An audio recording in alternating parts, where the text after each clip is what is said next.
Welcome to Silent Crime Case, the podcast where we delve into the most shocking and mysterious true crime stories. Today we're heading to the quiet town of Northfield, Idaho, a place known for its beautiful scenery and close-knit community. But in the summer of 2012, the town's peace was shattered by the brutal murder of 18-year-old Amelia Johnson, a high school senior with her whole life ahead of her.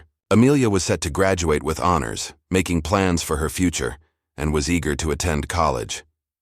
She had big dreams, but those dreams would be tragically cut short when she was found murdered in her bedroom. The circumstances surrounding her death left her family, friends, and the entire town reeling with disbelief. As the investigation into her murder unfolded, shocking secrets began to surface. Who would want to harm a girl with such a promising future? Was it someone she knew? What dark motives were at play? Over the next few minutes, we will walk you through the tragic events, the investigation, and the disturbing truths that would forever haunt the town of Northfield. Amelia Johnson was the kind of girl everyone in Northfield admired. At 18 years old, she was bright, beautiful, and ambitious. Amelia was known for excelling in school, consistently ranking at the top of her class. Teachers often praised her for her hard work and dedication, while her friends described her as the life of the party, fun-loving, and always with a smile on her face. She was set to attend the University of Idaho, where she planned to study business. Amelia had dreams of owning her own company one day and making a name for herself. However, behind Amelia's seemingly perfect life lay deep struggles. When she was just 14, her mother died after a long battle with cancer. The loss was devastating for Amelia and her father, Jacob Johnson, who was a respected police officer in Northfield. Jacob did his best to raise Amelia on his own, but his long hours and demanding job meant that Amelia was often left alone. This isolation led her to seek out relationships that would offer her the stability and emotional connection she missed. As Amelia grew older, she began to attract attention from men much older than her. While some saw her as manipulative, using her beauty to her advantage, others believed she was just searching for comfort in a world that had taken too much from her. Her relationships with these older men became a topic of gossip around town, and her friendships with her peers grew strained as they struggled to understand the life she was leading. Despite the whispers, Amelia kept pushing forward. She took on a part-time job at a local diner, where she was well liked by her co-workers and customers for her friendly, outgoing personality. She saved her earnings for college and continued to focus on her future, never letting her troubled home life or personal struggles derail her dreams. On the morning of June 5, 2012, Amelia's father, Jacob Johnson, returned home after completing his night shift at the Northfield Police Department. The house was quiet, but something felt off. As he made his way to Amelia's bedroom to check on her, he was met with a scene that would change his life forever. Amelia's bedroom was a disaster. The furniture had been overturned, her personal belongings were strewn across the floor, and the walls were stained with blood. In the center of the room lay Amelia's lifeless body. She had been brutally attacked. Her head had been bludgeoned with a large rock, and she had been strangled with a belt. The room told the story of a violent struggle. Amelia had clearly fought back against her attacker, but in the end, she was overpowered. Jacob, a seasoned police officer, was left paralyzed with grief. The training and experience that had prepared him for countless crime scenes could not have prepared him for the horror of finding his own daughter like this. In a state of shock, Jacob managed to call 911. As first responders arrived at the scene, it became clear that this was no ordinary crime. Northfield had not seen a murder in over 2 decades, and the brutal nature of the attack sent shockwaves through the small community. Neighbors gathered outside, stunned by the news that someone they knew so well had been murdered in such a violent and senseless way. Detective Sarah Roberts was assigned to lead the investigation into Amelia Johnson's murder. A seasoned investigator with a reputation for being thorough and methodical, Roberts knew immediately upon entering the scene that this was not a random act of violence. The intensity of the attack suggested that the killer had a deep personal connection to Amelia, and the lack of forced entry indicated that she may have known her assailant. Roberts and her team began their work by photographing the scene and collecting forensic evidence. Luminol was sprayed to reveal any hidden bloodstains, and several sets of fingerprints were collected from surfaces throughout the room, including the window frame, the door handle, and the belt used to strangle Amelia. There were also fresh scratches on the windowsill, suggesting that the killer might have entered or exited the room through the window. The most crucial evidence came from Amelia's body itself. Her fingernails were broken, and there was skin lodged beneath them, a clear indication that she had fought fiercely against her attacker. This was a major lead for the investigation. If they could match the DNA from the skin fragments, it could lead them directly to the killer. Outside the house, detectives found fresh footprints in the soil near the window. These prints were preserved and sent to the forensic lab for analysis. It was now becoming clear that whoever had killed Amelia had either known her well enough to gain access to her home, or had entered through the window, likely when she was unaware. Detective Roberts' first priority was to interview the people closest to Amelia. She began by questioning her friends, teachers, and co-workers. One thing quickly became clear. Amelia's relationships with older men were a significant lead. The detectives learned that Amelia had been involved with several older men in the town, relationships that were whispered about, but never fully discussed until now. One name kept coming up during the interviews: Harold Benson, a wealthy and well-known figure in Northfield. It was soon revealed that Harold had been romantically involved with Amelia, and their relationship had drawn considerable attention due to their significant age difference. Harold became the prime suspect early in the investigation, but as the case unfolded, it became clear that there was more to the story than anyone had initially realized. Harold Benson, a 70-year-old retired car salesman, had a reputation in Northfield. Known for his wealth, charm, and questionable relationships with younger women, Harold was well liked by some, but viewed with suspicion by others. His connection to Amelia was no secret, but the details of their relationship had remained private until now. Detective Roberts brought Harold in for questioning on June 6, 2012. The interrogation was tense from the start. Harold admitted to having a romantic relationship with Amelia, but insisted that he had nothing to do with her death. He claimed that he had been at home on the night of the murder, watching a rerun of his favorite show, and had no knowledge of the crime until he was contacted by the police. However, Harold's alibi was shaky. He couldn't provide any witnesses to confirm his whereabouts, and phone records revealed that he had been in contact with Amelia multiple times in the days leading up to her death. When pressed further, Harold grew defensive, claiming that his relationship with Amelia had been consensual and that he had only been trying to help her, but the detectives weren't convinced. Harold's behavior during the interrogation raised red flags. He frequently shifted in his seat, avoided eye contact, and gave vague, non-committal answers to key questions. As the questioning continued, Harold's calm and confident demeanor began to unravel. Further investigation into Harold's financial records revealed that he had been giving Amelia large sums of money, which complicated their relationship even further. The police now had reason to believe that Harold's involvement with Amelia went beyond a simple romance. There were financial motives at play, and the nature of their relationship was far more troubling than he had let on. As the detectives continued to dig into Harold's background, they uncovered an even more shocking detail. Harold's twin brother, Alan Benson, had also been involved with Amelia. The investigation was about to take a dramatic turn. During the investigation, Detective Sarah Roberts realized that this case was not just about Amelia's murder, but also about the deep psychological rivalry between Harold and Alan Benson. The two brothers had lived their entire lives in competition with each other, whether it was in business, personal relationships, or community standing. Harold, the more flamboyant of the two, had always been in the limelight, while Alan, the quiet intellectual, lived in his brother's shadow. Psychologists brought in by the prosecution explained how this dynamic could have created the perfect storm of emotions. Harold's need for validation and Alan's resentment of being second to his brother for so many years had made Amelia's affection the final trigger.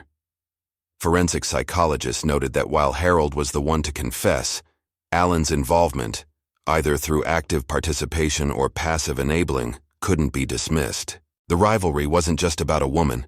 It was the culmination of decades of buried resentment, jealousy, and anger. In one chilling interview, Harold admitted that he had never forgiven Alan for outshining him academically, while Alan quietly resented Harold's success in business and relationships. Amelia became the symbol of everything they had been fighting over for years, and in the end, it was this rivalry that led to her tragic demise. As the investigation progressed, the forensic team made a critical discovery. A hiker walking near the Snake River, just a few miles from Amelia's home, found a small black bag hidden under some rocks. Inside the bag were a blood-stained shirt and a pair of gloves, both of which were immediately sent to the forensic lab for testing. The results were conclusive. The blood on the shirt matched Amelia's, and the gloves contained fingerprints belonging to none other than Harold Benson. This placed Harold at the scene of the crime and directly contradicted his claim that he had been at home on the night of the murder. The discovery of the black bag was a major breakthrough in the case. With Harold's fingerprints on the gloves and Amelia's blood on the shirt, the detectives now had solid forensic evidence linking him to the murder. But Detective Roberts wasn't ready to stop there. She wanted to make sure they had a rock-solid case before making an arrest. A second search of Harold's home was conducted, this time with a search warrant. During the search, detectives found a hidden compartment in Harold's garage that contained more incriminating items, a second pair of gloves and a belt that matched the one used to strangle Amelia. This evidence all but confirmed Harold's involvement in the crime. However, the investigation was far from over. The detectives still had to determine the role Harold's brother, Alan, had played in Amelia's life and whether he, too, had been involved in her death. The rivalry between the Benson brothers was becoming increasingly clear, and it seemed that Amelia had been caught in the middle of their toxic relationship. As the investigation dug deeper, it was revealed that Harold wasn't the only Benson brother with a connection to Amelia.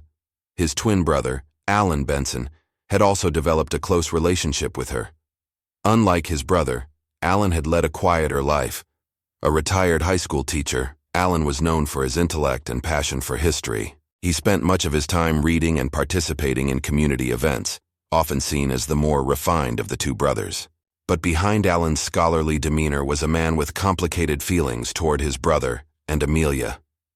The detectives learned that the Benson brothers had been in a bitter rivalry for years, competing in business, social circles, and now, for Amelia's affection. Detective Roberts brought Alan in for questioning on June 7, 2012.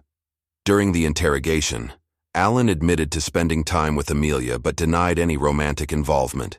He claimed that they had developed a close friendship, and he had been helping her with her schoolwork and offering guidance as she prepared for college. Alan's alibi for the night of the murder was weak. He stated that he had been at home, working on a lecture about the Civil War for a local historical society event. However, there were no witnesses to corroborate his story, and the detectives found it hard to believe that Alan had no knowledge of his brother's actions, especially given the nature of their rivalry. Further interviews with neighbors and acquaintances painted a more complicated picture. Several people reported seeing Harold and Alan arguing in the days leading up to Amelia's death. One neighbor even recalled hearing raised voices coming from the Benson house, with the argument centering on Amelia. The more the detectives uncovered, the clearer it became that Amelia had been caught in the middle of a long-standing feud between the two brothers.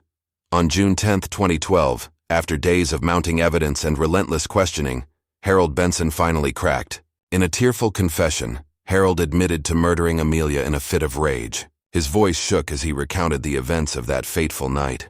According to Harold, on the evening of June 4, 2012, he had gone to Amelia's house to confront her about her relationship with his brother, Alan. For months, Harold had suspected that Amelia was seeing both him and Alan, and the jealousy and betrayal he felt had been eating away at him.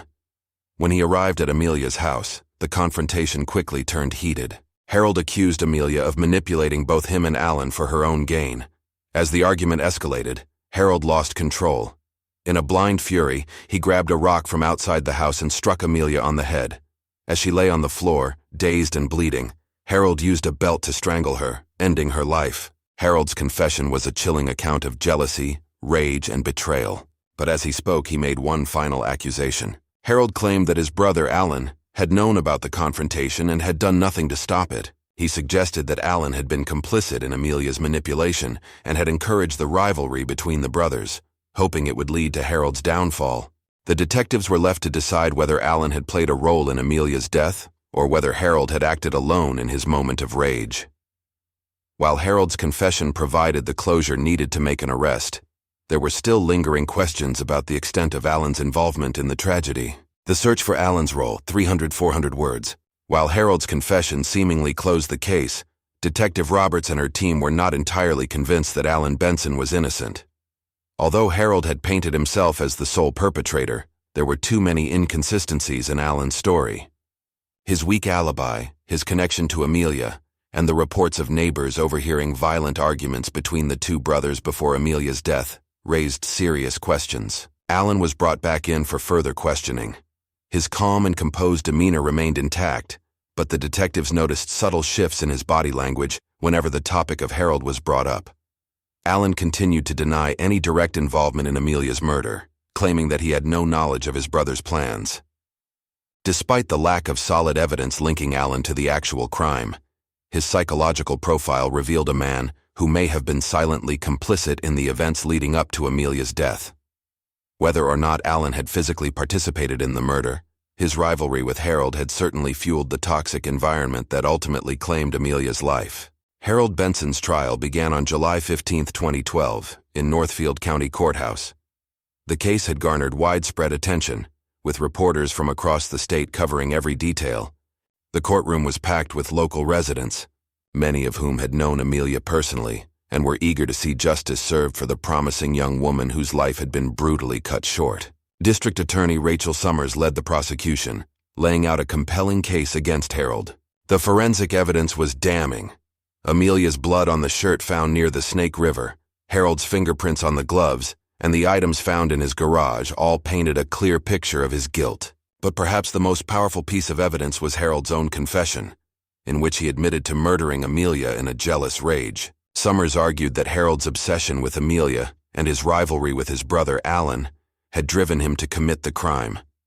She described how Harold had used his wealth and charm to manipulate Amelia, but when he realized that she was also involved with his brother, his jealousy consumed him, leading to the brutal murder. Harold's defense attorney, Drew Mills, attempted to argue that Harold had acted in a moment of temporary insanity. Mills claimed that Harold had been overwhelmed by emotional stress and that his actions, while tragic, were the result of a momentary lapse in judgment. However, the jury was not swayed by this argument. After several days of testimony and only a few hours of deliberation, the jury returned with their verdict: guilty of first-degree murder. Harold Benson was sentenced to life in prison without the possibility of parole. The verdict brought a sense of closure to Amelia's family, but the pain of losing her would remain with them forever. For the residents of Northfield, the trial had revealed the dark undercurrents of jealousy and betrayal that had been hidden beneath the surface of their quiet town. While Harold Benson was sentenced to life in prison without parole, his brother Alan returned to his quiet life in Northfield. However, the cloud of suspicion surrounding him never truly lifted. Though he had never been charged with any crime, many in the community remained convinced that Alan had played a role in Amelia's death, whether directly or indirectly. In the months following the trial, Alan became increasingly reclusive. He withdrew from his social circles, stopped attending community events, and rarely left his home.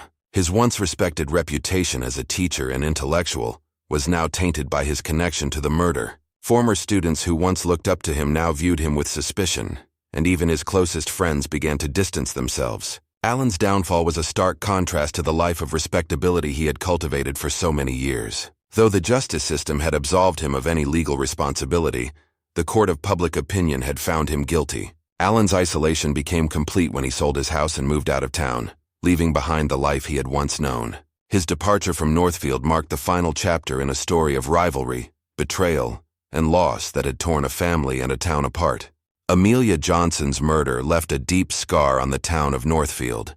For a place that had once been known for its peaceful, small-town charm, the events surrounding her death had shattered that image. Friends, family, and neighbors struggled to come to terms with the senselessness of her murder, and the community was left to pick up the pieces. In the months following Harold's conviction, the town came together to honor Amelia's memory.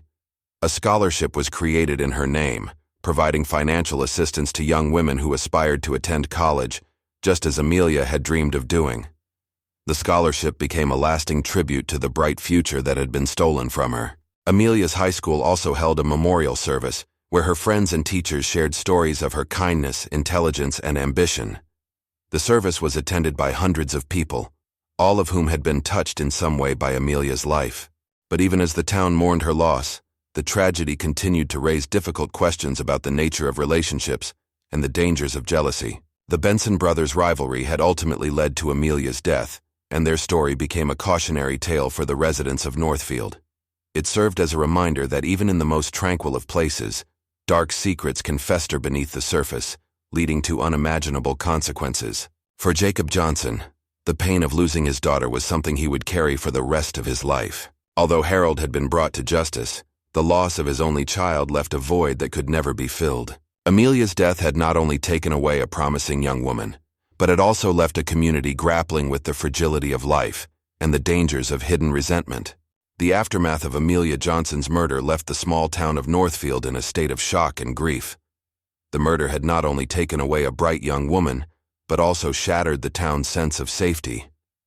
As the trial went on, and more details of the Benson brothers' rivalry came to light, the community found itself grappling with deeper questions about the hidden tensions and conflicts that can fester beneath the surface in even the most tranquil places. In the weeks following the trial, local organizations held town meetings, inviting psychologists and grief counselors to help the residents process their collective trauma.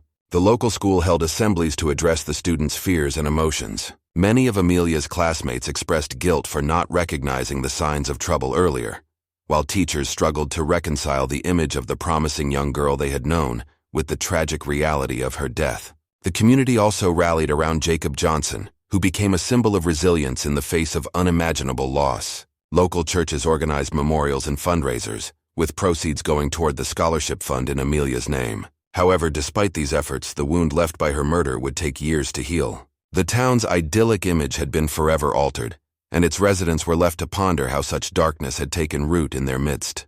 The impact of Amelia's death on her friends, 300-400 words. For Amelia's close circle of friends, the impact of her death was especially profound. Many of them had been planning their futures with her, discussing college plans, summer trips, and the next chapter of their lives. But with Amelia's sudden and violent death, those plans were left in limbo. Grief counselors were brought into the school to help her friends process their loss, but the emotional toll was evident. Amelia's best friend, Sophie, described the sense of betrayal she felt upon learning about Amelia's secret relationships with the Benson brothers. "We thought we knew everything about each other," she said tearfully in an interview with local reporters. "But there was this whole other side to her life that none of us knew about." Other friends expressed anger not at Amelia, but at the situation that led to her death. They couldn't understand how two grown men had become so obsessed with their friend that it ultimately led to her murder. Some friendships within the group fractured under the weight of grief, while others became even closer, bound by the shared loss of someone they had all loved. Amelia Johnson's tragic death reminds us of the hidden dangers that can arise when unchecked emotions like jealousy and rivalry are allowed to fester. Her story is a stark warning that even in the most idyllic settings, darkness can lurk beneath the surface, waiting to erupt in unimaginable ways. Thank you for joining us on Silent Crime Case. This tragic case is a stark reminder of the devastating impact that jealousy and betrayal can have on even the most promising lives. Amelia Johnson was a young woman with her whole future ahead of her, but the toxic rivalry between two brothers led to her untimely and brutal death. What do you think? Was justice truly served, or were there deeper truths that remain hidden? Let us know your thoughts in the comments below. And if you have your own theories about this case, we'd love to hear them. Don't forget to like, subscribe, and hit the notification bell to stay updated on all the latest true crime stories from Silent Crime Case. Stay safe, and remember, sometimes the darkest secrets lie hidden in the most unexpected places.